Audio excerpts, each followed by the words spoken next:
Hey everyone, this is Shweta Singh. Welcome back to my channel success way by Shweta Singh. अब हम start करने वाले हैं literature portion of the class 10 CBSE board. तो CBSE board में English में हमारे पास 2 टेक्स्ट बुक होती हैं। तो पहली जो टेक्स्ट बुक होती है, एक मेन टेक्स्ट बुक होती है, दूसरी हमारी सप्लीमेंट्री टेक्स्ट बुक होती है। ठीक है, सबसे पहले हम क्या करेंगे, सबसे पहले हम मेन टेक्स्ट बुक को कंप्लीट करेंगे, उसके बाद हम सप्लीमेंट्री टेक्स्ट बुक पे जाएंगे। तो मेन टेक्स्ट बुक में हमारा चैप्टर है ए लेटर टू गॉड। तो हम इस वीडियो में क्या करने वाले हैं, सबसे पहले पूरे ही समरी देखने वाले हैं पूरे चैप्टर की। उसके बाद जो जो भी इस चैप्टर से इम्पोर्टेंट क्वेश्चन बनते हैं उन सारे क्वेश्चनों को हम कवर करेंगे। ठीक है, तो स्टार्ट करते हैं बिना टाइम वेस्ट किए हुए। तो सबसे पहले देखेंगे हम समरी चैप्टर की। बेसिकली ये जो कहानी है किसान की है, जिसका नाम रेंचो होता है। रेंचो इस कहानी का मुख्य किरदार है। रेंचो के पास एक ज़मीन का छोटा सा टुकड़ा होता है जिसमें वो खेती करता है, और वही ज़मीन का टुकड़ा उसके और उसके परिवार का भरण पोषण का एकमात्र साधन होता है। इस बार भी रेंचो की ज़मीन में बहुत अच्छी फसल थी।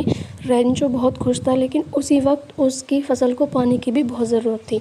रेंचो सोच रहा था कि अगर बारिश हो जाए तो कितना अच्छा होगा। रेंचो घर से बाहर निकल के खेत में खड़ा होता है।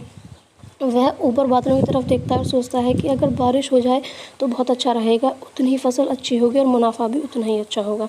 वह बादलों की तरफ देखकर भगवान से प्रार्थना करता है बारिश के लिए।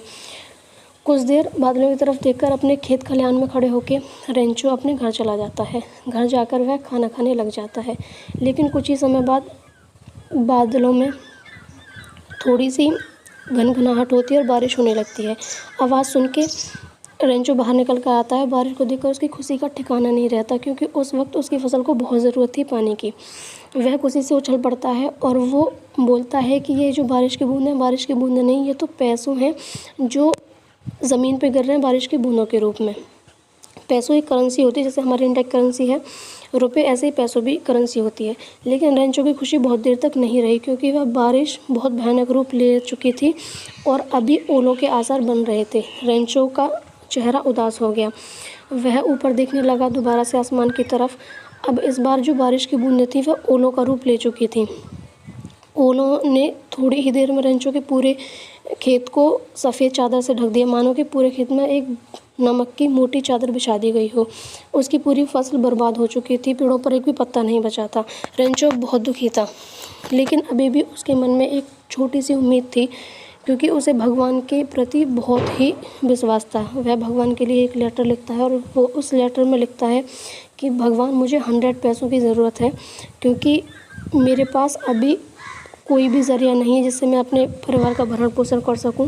तो मैं अपने परिवार का भरण पोषण कर सकूं और मैं अपनी आगे आने वाली फसल भी बो सकूं, उसके लिए मुझे 100 पैसों की ज़रूरत है।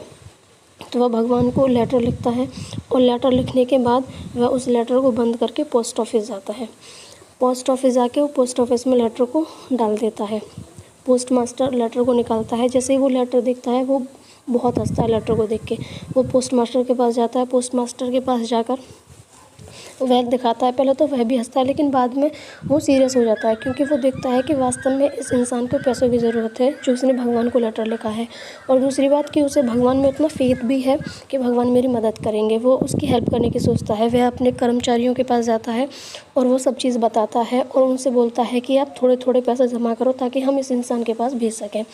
वह 100 पैसे तो नहीं जमा कर पाए, लेकिन 70 पैसों वो जमा कर 70 पैसों वो जमा करते हैं और वो उस लेटर में लिख देते हैं टू गॉड करके। सिर्फ टू गॉड लिखते हैं लेटर में।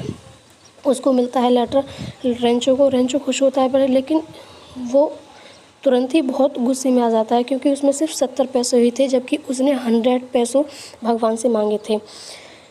उसने फिर दोबारा विचार किया कि मैं भगवान को एक और लेटर लिखूँगा, क्योंकि उसे पूरे 100 पैसों नहीं मिले थे, केवल 70 पैसों मिले थे। उसने भगवान को दोबारा से एक और लेटर लिखा, जिसमें उसने कहा कि भगवान, मेरे को आपका लेटर जो है वो मिल गया है, लेकिन ये क्या, मैंने तो 100 पैसों आपसे मांगे थे, 70 ही हैं, और इससे मेरे परिवार का भरण पोषण गुजारा नहीं होगा। तो इस अगली बार जब भी पैसे भेजो तो पोस्ट ऑफिस के ज़रिए ना भेजना, क्योंकि यहाँ के जो कर्मचारी हैं वो बेईमान हैं और वो बहुत चालाक हैं, वो आपके दिए हुए पैसे ले लेते हैं। तो यही थी बस ये कहानी, शॉर्ट में मैंने आपको बता दी। तो समरी हमने इस चैप्टर की सारी समझ ली है बहुत अच्छे से। तो अब हम इस चैप्टर से बनने वाले इंपॉर्टेंट क्वेश्चन को कवर करने वाले हैं। तो स्टार्ट करते हैं फर्स्ट क्वेश्चन से। तो फर्स्ट क्वेश्चन क्या है, हु वाज लेंचो, लेंचो कौन था, what did he think about the earth, और उसने क्या सोचा धरती के बारे में। तो इसका आंसर क्या है कि Lencho was a farmer, Lencho एक किसान था। ही thought that earth needed A shower, उसने सोचा कि जो धरती है उसे पानी की बहुत ज़्यादा ज़रूरत है। सेकंड क्वेश्चन क्या है हमारा, सेकंड क्वेश्चन है what were the boys doing, जो लड़के थे वो क्या कर रहे थे। Why did the women call them, और उस वुमेन ने उनको क्यों बुलाया। ठीक है, क्या पूछा हुआ क्वेश्चन में कि जो लड़के थे वो लड़के क्या कर रहे थे और उस औरत ने उनको क्यों बुलाया। तो इसका आंसर देखते हैं, इसका आंसर क्या है, इसका आंसर है द एल्डर बॉयज, जो बड़े लड़के थे were working in the field, वो काम कर रहे थे खेतों में। The smaller ones were playing near the house, और जो छोटे लड़के थे वो कहाँ खेल रहे थे, वो घर के पास में खेल रहे थे। The women call them for dinner, और उस औरत ने उनको रात के खाने के लिए बुलाया था। ठीक है, नेक्स्ट क्वेश्चन हम बढ़ते हैं। नेक्स्ट क्वेश्चन क्या है, नेक्स्ट क्वेश्चन है हमारा 3। इसमें क्या पूछा गया है, इसमें हमसे पूछा गया है कि what made Lencho predict A rainfall, कि जो लेंचो था उसने बारिश के बारे में क्या प्रेडिक्ट किया था। प्रेडिक्ट का मीन्स होता है हमारा भविष्यवाणी, कि जो लेंचो था उसने बारिश के बारे में क्या भविष्यवाणी की थी। Did his prediction prove to be true, क्या उसकी जो भविष्यवाणी थी वो सही साबित हुई। तो इसका आंसर क्या है, इसका आंसर है cloud in the north east made Lencho predict A rainfall. तो जो क्लाउड्स थे, जो बादल थे, वो नॉर्थ ईस्ट की साइड में, उन्हें देखकर लेंचो ने भविष्यवाणी की थी बारिश के बारे में। Yes his prediction prove to be true, और उसकी जो प्रोडिक्शन थी वो सही साबित हुई, उसकी जो भविष्यवाणी थी वो सही साबित हुई। ठीक है, नेक्स्ट हम बढ़ते हैं। नेक्स्ट है हमारा क्वेश्चन नंबर 4। इसमें हमसे क्या पूछा है क्वेश्चन नंबर 4 में, क्वेश्चन नंबर 4 में हमसे पूछा गया है why did Lencho went out in the rain, कि जो लेंचो था वो घर से बाहर बारिश में क्यों गया। तो इसका आंसर क्या है, Lencho went out in the rain, Lencho घर से बाहर गया बारिश में to have the feeling of rain on his body, जो बारिश थी बारिश की बूंदों को अपनी बॉडी पर महसूस करने के लिए। ठीक है, क्वेश्चन हम देखते हैं। फिफ्थ क्वेश्चन में क्या है, why did he look satisfied, कि वह सेटिस्फाइड क्यों दिख रहा था।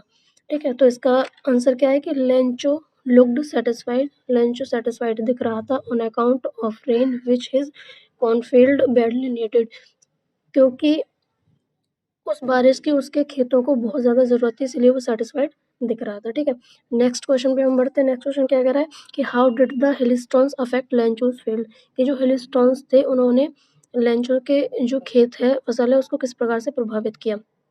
हिलस्टोन्स मीन्स है ओले, जो ओले पड़े थे उन्होंने उसकी फसल को किस तरह से प्रभावित किया था। तो इसका आंसर देखते हैं, the hailstones affected Lencho's field badly, जो हिलस्टोन्स थे मतलब जो ओले थे उन्होंने लेंचो के जो फसल है उसको बुरी तरह से प्रभावित किया। The corn was totally destroy, जो उसकी जो फसल थी वो पूरी तरह से नष्ट हो चुकी थी। ठीक है, नेक्स्ट बढ़ते हैं हम 7th क्वेश्चन पे। 7th क्वेश्चन में देखो क्या दिया हुआ है। 7th क्वेश्चन में पूछा गया है हमसे what did Lencho write in the letter to God, Lencho ने जो लेटर लिखा था गॉड को, उसमें उसने क्या लिखा था। तो इसका आंसर है Lencho wrote in his letter to God, Lencho ने भगवान के लिए अपने लेटर में लिखा that he had badly needed 100 pesos to sow his field again and for his family to live, कि उसे 100 पीसोस की बहुत ज़्यादा ज़रूरत है ताकि वह अपने परिवार का भरण पोषण कर सके और अपनी आगे आने वाली फसल को बो सके, उसके लिए उसको 100 पीसोस की ज़रूरत है।